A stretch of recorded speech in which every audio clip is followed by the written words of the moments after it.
Hey there, movie lovers. Welcome back to Rocky Watches Movies. As you will all know, the great Gene Hackman recently passed away. So today we thought we would take a look at one of his best films. We're hitting the gritty streets of 1970s New York with one of the greatest crime thrillers of all time, The French Connection. This Oscar-winning classic redefined the action genre with its raw realism, unforgettable car chases, and intense performances. But how much do you really know about what went on behind the scenes? So buckle up and get ready for 20 things you never knew about The French Connection. The film is based on Robin Moore's book of the same name, which chronicles the true story of one of the largest drug busts in American history, spearheaded by NYPD detectives Eddie Egan and Sonny Grosso in the early 1960s. Egan and Grosso stayed closely involved throughout the film's development, and when production began, they played active roles in the process.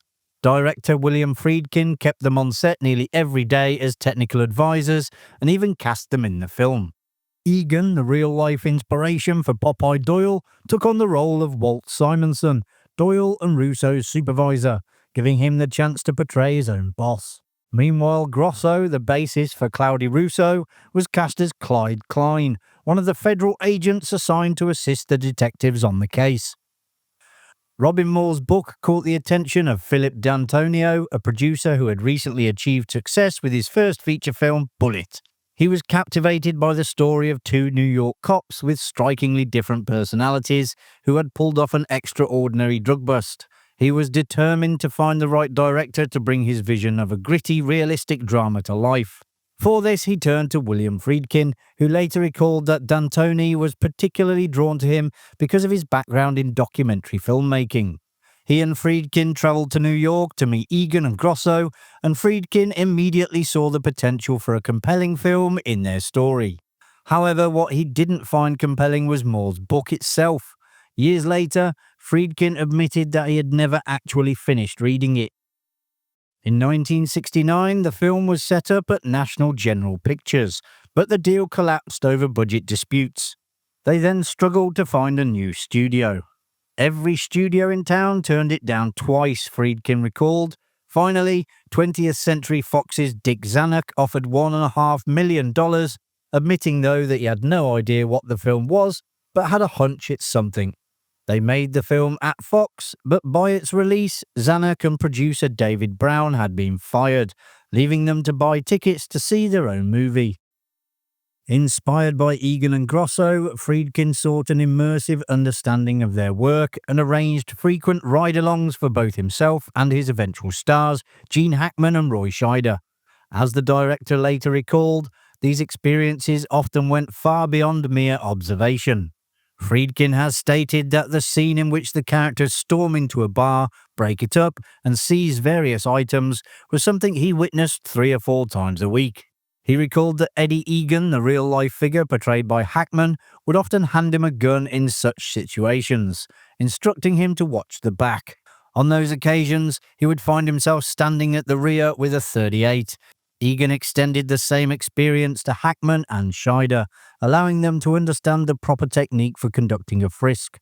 As a result, Gene and Roy improvised the scene based on their observations of Egan and Sonny Grosso in action. Gene Hackman wasn't the first choice for Popeye Doyle. Producer Phil D'Antoni and Richard Zanuck supported him, but director William Friedkin was skeptical. He initially wanted Jackie Gleason, but the studio rejected him due to a recent flop.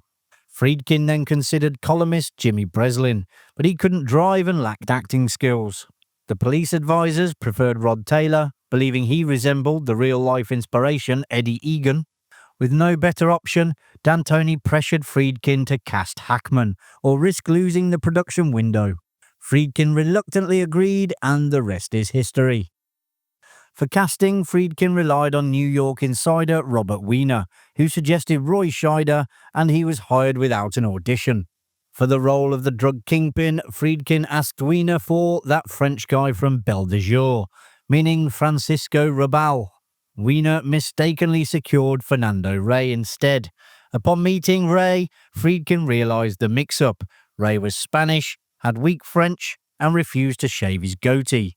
But Rabal was unavailable and spoke no English, so Friedkin had no choice but to keep Ray, later joking that he ended up with two leads that he hadn't originally wanted. If you're enjoying the video, a subscribe to the channel would be the best move since Doyle said, "Do you pick your feet in Poughkeepsie?"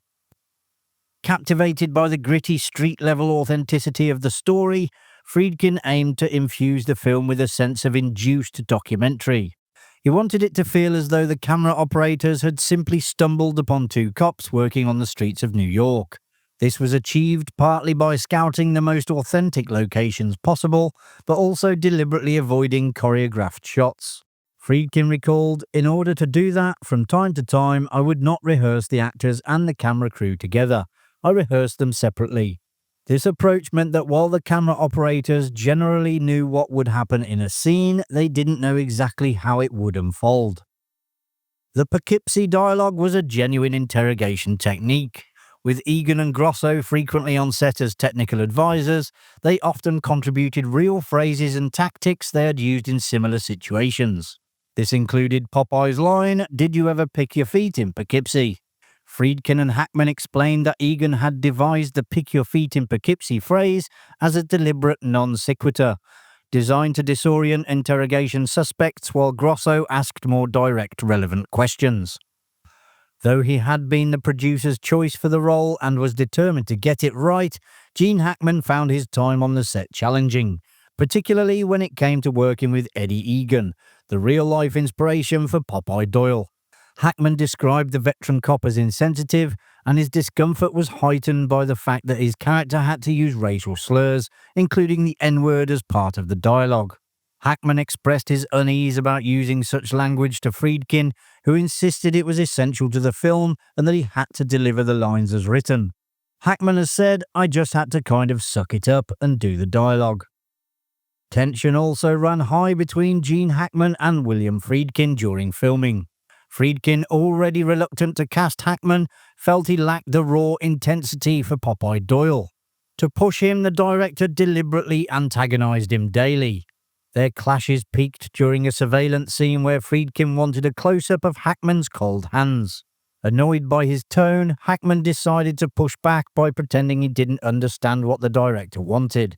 When Hackman finally demanded a demonstration, Friedkin complied, but after filming the shot, Hackman walked off set for the rest of the day. The film remains most famous today for its iconic chase sequence, in which Popeye Doyle hijacks a car to pursue Nikolai, who has taken control of an elevated train. This electrifying scene originated during a casual conversation between director William Friedkin and producer Philip D'Antoni, as they strolled through the streets of New York City brainstorming ideas. D'Antoni insisted that whatever chase they devised had to surpass the already legendary car chase from his earlier film Bullitt. Together they landed on the concept of pitting a car against a train rather than two cars. To secure permission for using the correct train in the sequence, Friedkin later recounted offering a New York Transit official $40,000 and a one-way ticket to Jamaica, as the official was convinced he'd lose his job for allowing the shoot. Much of the chase, including the dynamic shots of the car racing beneath the train tracks, were filmed without official permits. Friedkin relied on assistant directors and off-duty police officers to clear traffic ahead of the filming, though their efforts weren't always entirely effective.